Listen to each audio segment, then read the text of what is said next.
ಅನುದಿನ ಆತ್ಮಿಕ ಆಹಾರದ ಕಾರ್ಯಕ್ರಮವನ್ನು ವೀಕ್ಷಿಸುವಂಥ ವೀಕ್ಷಕರೆಲ್ಲರಿಗೂ ಕರ್ತನು ಒಡೆಯನು ಪ್ರಪಂಚ ಮೋಕ್ಷ ಪ್ರದಾತನಾದ ಯೇಸು ಕ್ರಿಸ್ತನ ನಾಮದಲ್ಲಿ ಹೃತ್ಪೂರ್ವಕ ವಂದನೆಗಳನ್ನು ತಿಳಿಸ್ತಾ ಇದ್ದೇನೆ. ಸಮಾಧಾನವು, ಸಂತೋಷವು, ಆತ್ಮಿಕ ಆಶೀರ್ವಾದವು, ಆರೋಗ್ಯವು ತಂದೆಯಾದ ದೇವರು ಅನುಗ್ರಹಿಸಲಿ ಎಂದು ಯೇಸು ಕ್ರಿಸ್ತನ ನಾಮದಲ್ಲಿ ದೇವರನ್ನು ಪ್ರಾರ್ಥಿಸುತ್ತೇನೆ. ದೇವರ ನಾಮಕ್ಕೆ ಸ್ತೋತ್ರವಾಗಲಿ. ಈ ದಿನ ಮತ್ತೊಂದು ಅಂಶವನ್ನು ನಿಮ್ಮೊಟ್ಟಿಗೆ ಮಾತನಾಡೋದಕ್ಕೆ ಸಿದ್ಧನಾಗಿದ್ದೇನೆ. ಸತ್ಯವೇದ ಗ್ರಂಥವನ್ನು ಯಾಕೆ ಓದಬೇಕು, ಸತ್ಯವೇದ ಗ್ರಂಥವನ್ನು ಯಾಕೆ ಓದಬೇಕು ಎಂಬ ಅಂಶವನ್ನು ನಿಮ್ಮೊಟ್ಟಿಗೆ ಮಾತನಾಡ್ತಾ ಇದ್ದೀನಿ ಪ್ರಿಯರೇ. ಅಂದರೆ ಸತ್ಯವೇದ ಗ್ರಂಥ, ಬೈಬಲ್ ಗ್ರಂಥ ನಮ್ಮ ಕೈಯಲ್ಲಿದೆ. ಅಂದರೆ ಪ್ರತಿ ಕ್ರೈಸ್ತರ ಕೈಯಲ್ಲಿ ಸತ್ಯವೇದ ಗ್ರಂಥವು ಇರುತ್ತೆ ಪ್ರಿಯರೇ, ಹೌದಲ್ವಾ? ಅಂದರೆ ಯೇಸು ಕ್ರಿಸ್ತರನ್ನು ನಂಬಿ ಹಿಂಬಾಲಿಸುವಂಥ ಕ್ರೈಸ್ತರ ಕುಟುಂಬದಲ್ಲಿ ಸತ್ಯವೇದ ಗ್ರಂಥ ಇರುತ್ತೆ. ಸತ್ಯವೇದ ಗ್ರಂಥವು ಪ್ರತಿ ಕುಟುಂಬದಲ್ಲಿ, ಅಂದರೆ ಕ್ರೈಸ್ತರ ಕುಟುಂಬದಲ್ಲಿ ಇರುತ್ತೆ. ಪ್ರತಿ ಕ್ರೈಸ್ತ ಕುಟುಂಬದಲ್ಲಿದ್ದವರು ಬೈಬಲ್ ಗ್ರಂಥವನ್ನು ಓದ್ತಾರ? ಕ್ರೈಸ್ತರು ಮಾತ್ರವಲ್ಲ, ಲೋಕದಲ್ಲಿ ಇದ್ದವರು ಪ್ರತಿಯೊಬ್ಬರು ಕೂಡ ಈ ಸತ್ಯವೇದ ಗ್ರಂಥವನ್ನು ಪರ್ಚೇಸ್ ಮಾಡಿ ಈ ಸತ್ಯವೇದ ಗ್ರಂಥವನ್ನು ಕೊಂಡುಕೊಂಡು ಓದಬೇಕು. ಯಾಕೆ ಓದಬೇಕು? ಯಾಕೆ ಓದಬೇಕು ಈ ಸತ್ಯವೇದ ಗ್ರಂಥವನ್ನು? ತುಂಬ ಜನ ಅಂದ್ಕೊಳ್ತಾರೆ, ನಾವು ಯಾಕೆ ಓದಬೇಕು ಬ್ರದರ್, ಅವಶ್ಯಕತೆ ಏನಿದೆ ಬ್ರದರ್? ನಮ್ಮ ಸೇವಕರು ಓದ್ತಾರಲ್ಲ, ನಮ್ಮ ಫಾದರ್ಸ್ರವರು ಓದ್ತಾರೆ, ನಮ್ಮ ಬಿಷಪ್ರವರು ಓದ್ತಾರೆ, ನಮ್ಮ ಪಾಸ್ಟರ್ಸ್ರವರು ಓದ್ತಾ ಇದ್ದಾರೆ. ಅವ್ರು ಓದಿ ಅರ್ಥ ಮಾಡಿಕೊಂಡು ನಮ್ಗೆ ಹೇಳ್ತಾರೆ, ಅವ್ರು ಹೇಳಿದ್ದನ್ನು ನಾವು ಕೇಳ್ತೀವಿ, ದೇವರಿಗೆ ಸ್ತೋತ್ರವಾಗಲಿ ಅಂತ ಹೇಳಿ ತುಂಬ ಜನ ಅಡ್ಜಸ್ಟ್ ಮಾಡ್ಕೊಳ್ತಾ ಇದ್ದಾರೆ. ದೇವರ ಸೇವಕರು ಹೇಳುವಂಥ ಮಾತನ್ನು ಕೇಳೋಣ, ತಪ್ಪೇನಿಲ್ಲ, ಕೇಳಲೇಬೇಕು. ಪ್ರಾರ್ಥನೆಗೆ ಹೋಗಬೇಕು, ಚರ್ಚಿಗೆ ಹೋಗಬೇಕು, ಪ್ರಾರ್ಥನೆಯಲ್ಲಿ ಇರಬೇಕು, ಹಾಡುಗಳಲ್ಲಿ, ಅಂದರೆ ಹಾಡುಗಳ ಮೂಲಕ ದೇವರನ್ನು ಸ್ತುತಿ ಮಾಡಬೇಕು, ದೇವರನ್ನು ಘನಪಡಿಸ್ಬೇಕು, ದೇವರನ್ನು ಮಹಿಮೆ ಪಡಿಸ್ಬೇಕು. ಆಮೇಲೆ ದೇವರ ವಾಕ್ಯವನ್ನು ಓದಬೇಕಲ್ವಾ? ದೇವರ ವಾಕ್ಯವನ್ನು ಓದಬೇಕು. ಯಾಕೆ ಓದಬೇಕು? ಓದೋದರಿಂದ ನಮಗೆ ಉಪಯೋಗವೇನು ಅಂತ ನೋಡುವಾಗ ಏನ್ರಿ, ದೇವರ ವಾಕ್ಯವನ್ನು ಅಂದರೆ ಸತ್ಯವೇದ ಗ್ರಂಥವನ್ನು ಓದೋದೆ ಹೋದರೆ ಆ ದೇವರ ಬಗ್ಗೆ ಮಾಹಿತಿ ಗೊತ್ತಾಗಲ್ಲ ರೀ. ಯಾರ ಬಗ್ಗೆ ಗೊತ್ತಾಗಲ್ಲ? ದೇವರ ಬಗ್ಗೆ ಗೊತ್ತಾಗಲ್ಲ. ಯೋಹಾನನು ಬರೆದ ಸುವಾರ್ತೆ 17ನೇ ಅಧ್ಯಾಯ 3ನೇ ವಚನ, ಒಬ್ಬನೇ ಸತ್ಯ ದೇವರಾಗಿರುವ ನಿನ್ನನ್ನು ನೀನು ಕಳಿಸಿಕೊಟ್ಟ ಯೇಸು ಕ್ರಿಸ್ತನನ್ನು ತಿಳಿಯುವುದೇ ನಿತ್ಯ ಜೀವವು. ನಿತ್ಯ ಜೀವವು. ಒಬ್ಬನೇ ಸತ್ಯ ದೇವರಾಗಿರುವ ನಿನ್ನನ್ನು ನೀನು ಕಳಿಸಿಕೊಟ್ಟಿರುವ ಯೇಸು ಕ್ರಿಸ್ತರನ್ನು ತಿಳಿಯುವುದೇ ನಿತ್ಯ ಜೀವವು ಅಂತ ಹೇಳ್ತಾರೆ. ಪ್ರಿಯರಾದ ದೇವರ ಮಕ್ಕಳಿರ, ಗಮನಿಸಬೇಕು ಈ ವಚನವನ್ನು.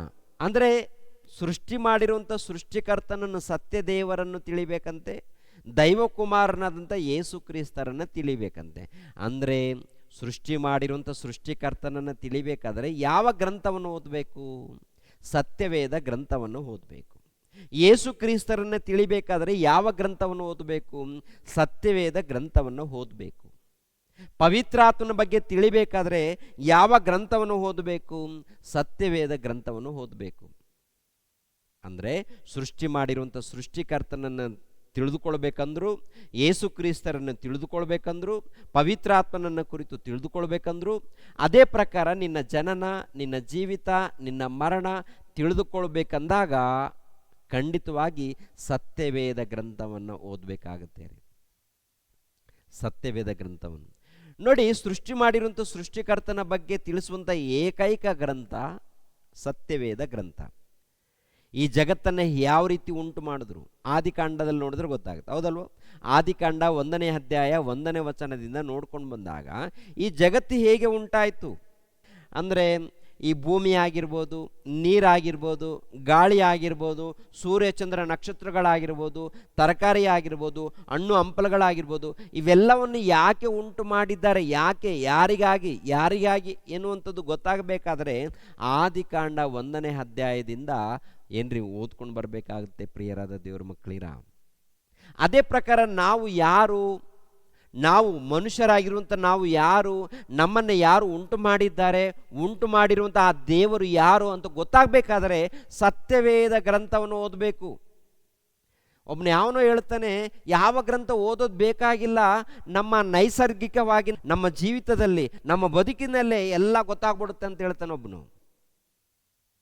ಅವನು ಕೂಡ ಏನಪ್ಪ ಅಂದರೆ ಬೈಬಲಲ್ಲಿ ಕಾಪಿ ಮಾಡೇ ಹೇಳ್ತಾನೆ. ಮತ್ತೆ ಅವನು ಕೂಡ ಹೇಳೋದೆಲ್ಲ ಕೂಡ ಬೈಬಲ್ ಕಾಪಿ ಮಾಡಿ ಬೈಬಲ್ನ ಓದಿ, ಇಲ್ಲ ಬೈಬಲನ್ನು ಕುರಿತು ಹೇಳುವಂಥ ಸೇವಕರ ಮಾತುಗಳನ್ನು ಕೇಳಿ ಇವೇ ಮಾತುಗಳನ್ನು ಹಿಡಿದುಕೊಂಡು ಹೇಳೋದು. ಕೊನೆಯದಾಗಿ ಯಾವ ಗ್ರಂಥ ಓದೋಂಥ ಅವಶ್ಯಕತೆ ಇಲ್ಲ ಅಂತ ಹೇಳ್ತಾನೆ. ಯಾವ ಗ್ರಂಥ ಓದೋದು ಅವಶ್ಯಕತೆ ಇಲ್ಲ ಅಂದರೆ ಮತ್ತೆ ನೀನು ಹೇಗೆ ಹೇಳ್ತೀಯ? ಹುಟ್ಟಿದಿಂದ ಹಂಗೆ ಬಂದ್ಬಿಡ್ತಾನೆ ನಿನಗೆ? ಈ ಜ್ಞಾನ ಮಾತಾಡಬೇಕಂತಂದರೆ ನೀನು ಓದ್ಬೇಕು ತಾನೆ. ಓದಿದ್ರೆ ಮಾತಾಡಕ್ಕೆ ಬಂದಿದೆಯಾ? ಅಷ್ಟಕ್ಕೆ ನಿನ್ನಷ್ಟಕ್ಕೆ ನೀನು ಬಂದ್ಬಿಟ್ಟಿದೆಯಾ? ಬಂದಿದೆಯಾ? ಯಾರು ಹೇಳಿದಾರ? ಯಾರೋ ಹೇಳಿದ್ದನ್ನು ಕೇಳಿದೀಯಾ? ಯಾರೋ ಹೇಳಿರ್ತಾರೆ, ಇಲ್ಲಾಂದರೆ ಸತ್ಯವೇದ ಗ್ರಂಥ ಓದಿರ್ತೀಯಾ? ಗೊತ್ತಾಗಿರುತ್ತೆ. ಕನಿಷ್ಠ ಪಕ್ಷದಲ್ಲಿ ಗೂಗಲ್ ಸರ್ಚ್ ಮಾಡ್ತೀಯಲ್ಲ, ಗೂಗಲ್ ಮೂಲಕ ಆದರೂ ತಿಳ್ಕೊಳ್ತೀಯಾ? ಗೂಗಲ್ ಮೂಲಕ ಆದರೂ ತಿಳ್ಕೊಳ್ತೀಯಾ? ಇಲ್ಲ ಇನ್ನೊಬ್ರು ಯಾರೋ ಒಬ್ರು ಹೇಳಿರ್ತಾರೆ ಅವ್ರ ಮೂಲಕ ಆದರೂ ತಿಳ್ಕೊಂಡಿರ್ತೀಯ, ಇಲ್ಲಾಂದರೆ ಸತ್ಯವೇದ ಗ್ರಂಥವನ್ನಾದರೂ ಓದಿರ್ತೀಯ, ಮತ್ತು ಯಾವುದೋ ಒಂದು ಗ್ರಂಥಗಳನ್ನು ಓದಿರ್ತೀಯ. ಓದಬೇಕಾಗತ್ತೆ ಸಹೋದರ ಸಹೋದರಿ. ದೇವರು ಬರೆಸಿರುವಂಥ ಸತ್ಯವೇದ ಗ್ರಂಥವನ್ನು ಓದಬೇಕು. ಓದೋದು ಹೋದರೆ ಈ ಜಗತ್ತು ಅರ್ಥ ಆಗಲ್ಲ. ಓದೋದು ಹೋದರೆ ಈ ಜಗತ್ತನ್ನು ಯಾರು ಉಂಟು ಮಾಡಿದಾರೋ ಅರ್ಥ ಆಗಲ್ಲ. ಯಾಕೆ ಓದಬೇಕು ಅಂದಾಗ ನಿನಗೆ ಜನ್ಮ ಕೊಟ್ಟಂಥ ಸೃಷ್ಟಿಕರ್ತನಾದಂಥ ಆ ದೇವರನ್ನು ನೀನು ತಿಳ್ಕೊಳ್ಬೇಕಂದಾಗ ಓದಲೇಬೇಕು. ನಿನಗೆ ಬದುಕು ಕೊಟ್ಟಂಥ ದೇವರು, ನಿನಗೆ ಜೀವಿತ ಕೊಟ್ಟಂಥ ದೇವರು, ಈ ಜಗತ್ತನ್ನು ಉಂಟು ಮಾಡಿರುವಂಥ ದೇವರು ಗೊತ್ತಾಗಬೇಕಾ? ಗೊತ್ತಾಗಬೇಕಂದ್ರೆ ಸತ್ಯವೇದ ಗ್ರಂಥವನ್ನು ಓದು ಅಂತಾರೆ. ನಾನು ಓದಲ್ಲ ಹೀಗೆ ತಿಳ್ಕೊಳ್ತೀನಿ ಅಂದರೆ ನೀನು ಒಬ್ಬ ದೊಡ್ಡ ಮೂಢ ಅಂತ ಅರ್ಥ. ನಾನು ಓದಲ್ಲ, ನನಗೆಲ್ಲ ಗೊತ್ತು. ಏನು ಗೊತ್ತು? ಏನೂ ಇಲ್ಲ, ಯಾವುದೋ 4 ಮಾತು ಗೊತ್ತಿರುತ್ತೆ. ಮಹಾಜ್ಞಾನದ ಗ್ರಂಥ ಇದು. ಸತ್ಯವೇದ ಗ್ರಂಥ ಅಂದಾಗ ಮಹಾಜ್ಞಾನದ ಗ್ರಂಥ. ಮಹಾಜ್ಞಾನವು ಈ ಗ್ರಂಥದಲ್ಲಿ ಬರೆಯಲ್ಪಟ್ಟಿದೆ. ಆದ್ದರಿಂದ ಓದಬೇಕು ಪ್ರಿಯರಾದ ದೇವರ ಮಕ್ಕಳಿರ. ಒಂದ್ಸಾರಿ ಆದಿಕಾಂಡ 1ನೇ ಅಧ್ಯಾಯ 11ನೇ ವಚನದಿಂದ 16ನೇ ವಚನದವರೆಗೆ. ತರುವಾಯ ದೇವರು ಭೂಮಿಯು ಹುಲ್ಲನ್ನು ಬೀಜ ಬಿಡುವ ಕಾಯಿ ಪಲ್ಯದ ಗಿಡಗಳನ್ನು ಬೆಳೆಸಲಿ ಮತ್ತು ಬೀಜವುಳ್ಳ ಹಣ್ಣಿನ ಮರಗಳನ್ನು ಅವುಗಳ ಜಾತಿಗನುಸಾರವಾಗಿ ಹುಟ್ಟಿಸಲಿ ಎಂದು ಹೇಳಿದನು. ಹಾಗೆಯೇ ಆಯಿತು. ಯಾವುದಕ್ಕೆ ಹೇಳಿದ್ದಾನೆ ದೇವರು? ಮಣ್ಣಿಗೆ ಹೇಳಿದ್ದಾನೆ. ಮಣ್ಣು ಭೂಮಿಗೆ. ಭೂಮಿ ನಾನು ಹೇಳಿದ ಮಾತನ್ನು ಕೇಳು ಅಂದಾಗ ಏನು ದೇವರೇ? ಏನಂದರೆ, ಭೂಮಿಯು ಹುಲ್ಲನ್ನು ಬೀಜ ಬಿಡುವ ಕಾಯಿಪಲ್ಯದ ಗಿಡಗಳನ್ನು ಬೆಳೆಸಲಿ ಮತ್ತು ಬೀಜವುಳ್ಳ ಹಣ್ಣಿನ ಮರಗಳನ್ನು ಅವುಗಳ ಜಾತಿಗನುಸಾರವಾಗಿ ಹುಟ್ಟಿಸಲಿ ಎಂದು ಹೇಳಿದನು. ಹಾಗೆಯೇ ಆಯಿತು. ಅಂದರೆ ಭೂಮಿಗೆ ಹೇಳಿದ್ದಾನೆ, ಹಣ್ಣುಗಳು ತರಕಾರಿಗಳು ಇವೆಲ್ಲ ಇದೆಯಲ್ಲ, ಇವೆಲ್ಲ ನೀನು ಹುಟ್ಟಿಸ್ಬೇಕು ಭೂಮಿ. ಆಯಿತು ದೇವರೇ. ಅಂದರೆ ಇದು ಗೊತ್ತಾಗಬೇಕಾದ್ರೆ ನೀವೇನು ಓದಬೇಕು? ಆದಿಕಾಂಡವನ್ನು ಓದಬೇಕಾಗುತ್ತೆ. ಅಂದರೆ ದೇವರು ಜಗತ್ತನ್ನು ಹೇಗೆ ಉಂಟು ಮಾಡಿದ್ದಾರೆ, ಈ ಜಗತ್ತನ್ನು ಹೇಗೆ ಉಂಟು ಮಾಡಿದ್ದಾರೆ, ಅಂದರೆ ತರಕಾರಿಗಳನ್ನು ಹೇಗೆ ಉಂಟು ಮಾಡಿದ್ರು, ಹಣ್ಣುಗಳನ್ನು ಹಂಪಲುಗಳನ್ನು ಹೇಗೆ ಉಂಟು ಮಾಡಿದ್ರು ಅಂತ ನೋಡುವಾಗ ಮಾತಿನ ಮೂಲಕ, ಅಂದರೆ ಭೂಮಿಗೆ ಅಪ್ಪಣೆ ಕೊಡ್ತಾರೆ. ಅಪ್ಪಣೆ ಕೊಟ್ಟಾಗ ದೇವರ ಅಪ್ಪಣೆಯ ಪ್ರಕಾರ ಭೂಮಿ ತರಕಾರಿಗಳು, ಹಣ್ಣುಗಳು, ಹಂಪಲುಗಳು, ವಿಧ ವಿಧವಾದಂಥ ದವಸ ಧಾನ್ಯಗಳು ಕೊಡುತ್ತೆ ಪ್ರಿಯರೇ. ಭೂಮಿ ಉಂಟು ಮಾಡುತ್ತೆ ಪ್ರಿಯರೇ, ಬೆಳೆಸುತ್ತೆ, ಹುಟ್ಟಿಸುತ್ತೆ ದೇವರ ಮಾತಿಗೆ ಒಳಪಟ್ಟು. ಆಮೇಲೆ ನೋಡಿ ಪ್ರಿಯರೇ 12ನೇ ವಚನ, ಭೂಮಿಯಲ್ಲಿ ಹುಲ್ಲು ಬೆಳೆಯಿತು, ತಮ್ಮ ತಮ್ಮ ಜಾತಿಯ ಪ್ರಕಾರ ಬೀಜ ಬಿಡುವ ಕಾಯಿಫಲದ ಗಿಡಗಳು ಉಂಟಾದವು, ತಮ್ಮ ತಮ್ಮ ಜಾತಿಗನುಸಾರವಾಗಿ ಬೀಜವುಳ್ಳ ಹಣ್ಣಿನ ಮರಗಳು ಕಾಣಿಸಿದವು. ದೇವರು ಅದನ್ನು ಒಳ್ಳೆಯದೆಂದು ನೋಡಿದನು. ಹೀಗೆ ಸಾಯಂಕಾಲವು ಪ್ರಹಂತಕಾಲವು ಆಗಿ 3ನೇ ದಿನವಾಯಿತು. 14ನೇ ವಚನ, ಬಳಿಕ ದೇವರು ಆಕಾಶ ಮಂಡಲದಲ್ಲಿ ಬೆಳಕುಗಳು ಉಂಟಾಗಲಿ, ಅವು ಹಗಲಿರುಳುಗಳನ್ನು ಬೇರೆ ಬೇರೆ ಮಾಡಲಿ, ಇದಲ್ಲದೆ ಅವು ಗುರುತುಗಳಾಗಿದ್ದು ಸಮಯಗಳನ್ನು ದಿನ ಸಂವತ್ಸರಗಳನ್ನು ತೋರಿಸಲಿ, ಮತ್ತು ಭೂಮಿಯ ಮೇಲೆ ಬೆಳಕು ಕೊಡುವುದಕ್ಕೆ ಅವು ಆಕಾಶ ಮಂಡಲದಲ್ಲಿ ದೀಪಗಳಂತಿರಲಿ ಎಂದನು. ಹಾಗೆಯೇ ಆಯಿತು. ದೇವರು ಹಗಲನ್ನಾಳುವುದಕ್ಕೆ ದೊಡ್ಡ ಬೆಳಕನ್ನು, ಇರುಳನ್ನಾಳುವುದಕ್ಕೆ ಚಿಕ್ಕ ಬೆಳಕನ್ನು ಈ 2 ದೊಡ್ಡ ಬೆಳಕುಗಳನ್ನು ಉಂಟು ಮಾಡಿದನು. ಆತನು ನಕ್ಷತ್ರಗಳನ್ನು ಸಹ ಉಂಟು ಮಾಡಿದನು. ನೋಡಿದ್ರ, ಅಂದರೆ ನಕ್ಷತ್ರಗಳು ಯಾರು ಉಂಟು ಮಾಡಿದ್ರು, ಸೂರ್ಯ ಚಂದ್ರನನ್ನು ಯಾರು ಉಂಟು ಮಾಡಿದ್ರು, ಅದನ್ನು ಯಾಕೆ ಉಂಟು ಮಾಡಿದ್ರು, ಪ್ರತಿಯೊಂದು ಕೂಡ ಸತ್ಯವೇದ ಗ್ರಂಥದಲ್ಲಿ ಬರೆಯಲ್ಪಟ್ಟಿದೆ. ಅಂದರೆ ಈ ಜಗತ್ತನ್ನು ಯಾರು ಉಂಟು ಮಾಡಿದ್ದಾರೆ, ಯಾಕೆ ಉಂಟು ಮಾಡಿದ್ದಾರೆ ಗೊತ್ತಾಗಬೇಕಂದ್ರೆ ಸತ್ಯವೇದ ಗ್ರಂಥವನ್ನು ಓದಬೇಕು ಅಂತ ಹೇಳ್ತಾರೆ.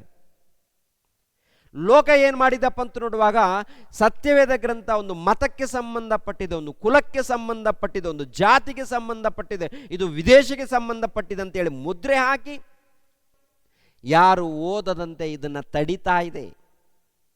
ಒಂದು ವೇಳೆ ಏನ್ರಿ ಪರಿಶಿಷ್ಟ ಜಾತಿಯವರು ಒಂದು ವೇಳೆ ಸತ್ಯವೇದ ಗ್ರಂಥವನ್ನು ಓದುವಾಗ, ಇಲ್ಲ ಯೇಸು ಕ್ರಿಸ್ತನ ನಂಬಿಕೊಂಡಾಗ, ಭಕ್ತಿಯಿಂದ ಜೀವಿಸುವಾಗ ನಿಮಗೆ ಮೀಸಲಾತಿಯನ್ನು ರದ್ದು ಮಾಡುತ್ತೇವೆ ಎನ್ನುವಂಥ ಇದೊಂದು ಕುತಂತ್ರ ಏನ್ರಿ. ದೇವರನ್ನ ನಂಬಿಕೊಂಡು ಈ ಲೋಕದಲ್ಲಿ ದುಡಿತಾ ಇದ್ದಾರೆ, ಕೆಲಸ ಮಾಡ್ತಾ ಇದ್ದಾರೆ, ಬಡವರು ಅಮಾಯಕರು ದುಡಿದು ಜೀವನ ಮಾಡ್ತಾರೆ. ದೇವರ ಬಳಿಯಲ್ಲಿ ಬರ್ತಾರೆ, ದೇವ ನಮ್ಮನ್ನು ಕಾಪಾಡಿ, ದೇವ ನಮಗೆ ರಕ್ಷಣೆ ಕೊಡಿ, ದೇವ ನಮಗೆ ವಿಶ್ರಾಂತಿ ಕೊಡಿ, ದೇವ ನಮಗೆ ನೆಮ್ಮದಿ ಕೊಡಿ ದೇವರ ಅಂದರೆ ದೇವರ ಬಳಿಗೆ ಬಂದಾಗ, ದೇವರ ಬಳಿಗೆ ಹೋದ್ರೆ ನಿಮಗೆ ಮೀಸಲಾತಿ ರದ್ದು ಅಂತೇಳಿ ಇವರೊಂದು ಕುತಂತ್ರ. ಹೌದಲ್ವ?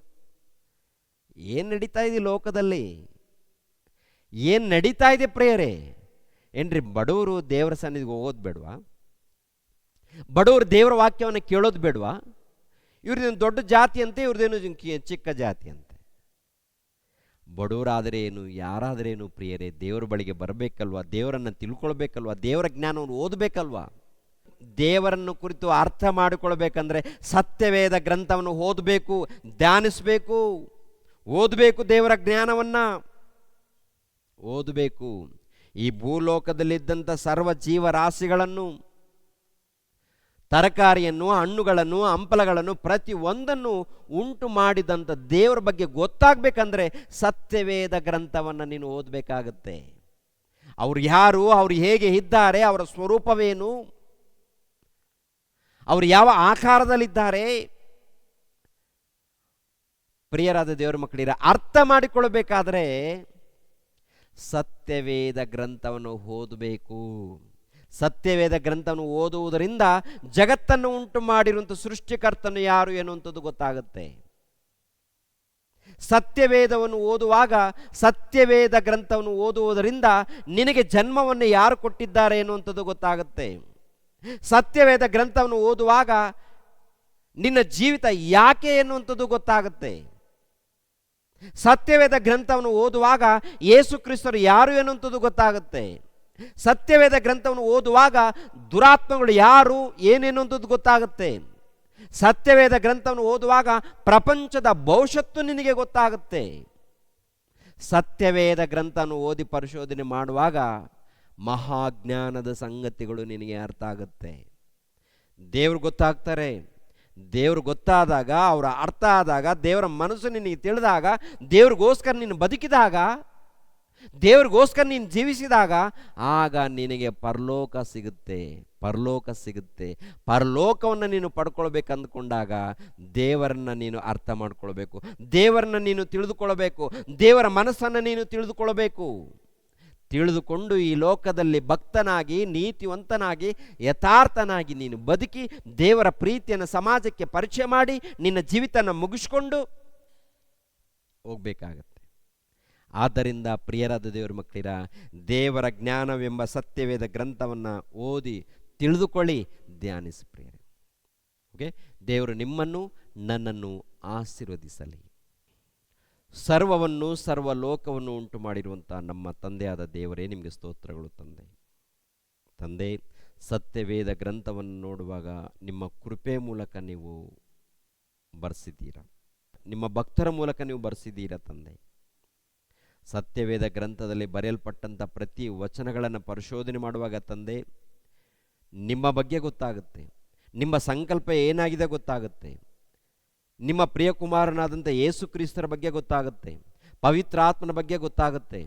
ಅದೇ ಪ್ರಕಾರ ಮನುಷ್ಯನು ಯಾಕೆ ಹುಟ್ಟಿದ್ದಾರೆ ಎಂಬುವಂಥ ಸಂಗತಿ ಗೊತ್ತಾಗುತ್ತೆ ತಂದೆ. ಹೌದು ತಂದೆ, ಪ್ರತಿಯೊಂದು ವಿಷಯವನ್ನು ನೀವು ಬರೆಸಿದ್ದೀರಾ. ಸತ್ಯವೇದ ಗ್ರಂಥದಲ್ಲಿ ಬರೆಸಿರುವಂಥ ಪ್ರತಿ ಮಾತುಗಳನ್ನು ತಿಳಿದುಕೊಳ್ಳುವಂತೆ, ಅರ್ಥ ಮಾಡಿಕೊಳ್ಳುವಂತೆ, ಅರ್ಥ ಮಾಡಿಕೊಂಡು ಈ ಲೋಕದಲ್ಲಿ ಭಕ್ತಿಯಿಂದ ಜೀವಿಸುವಂತೆ ನಮ್ಮೆಲ್ಲರಿಗೂ ಸಹಾಯ ಮಾಡಿ. ನೇರ ಪ್ರಸಾರವನ್ನು ವೀಕ್ಷಿಸಿರುವಂಥ ವೀಕ್ಷಕರೆಲ್ಲರನ್ನು ಹೆಸರುಗಳಿಂದ ಆಶೀರ್ವದಿಸಿ ಪ್ರತಿ ಕುಟುಂಬಕ್ಕೆ ನೆಮ್ಮದಿ, ಸಮಾಧಾನ, ಸಂತೋಷವನ್ನು ದಯಪಾಲಿಸಿ ಯೇಸು ಪವಿತ್ರ ನಾಮದಲ್ಲಿ ಬೇಡಿ ಹೊಂದಿದೆಯಪ್ಪ ತಂದೆಯೇ, ಆಮೇನ್. ಎಲ್ಲರಿಗೂ ವಂದನೆಗಳು.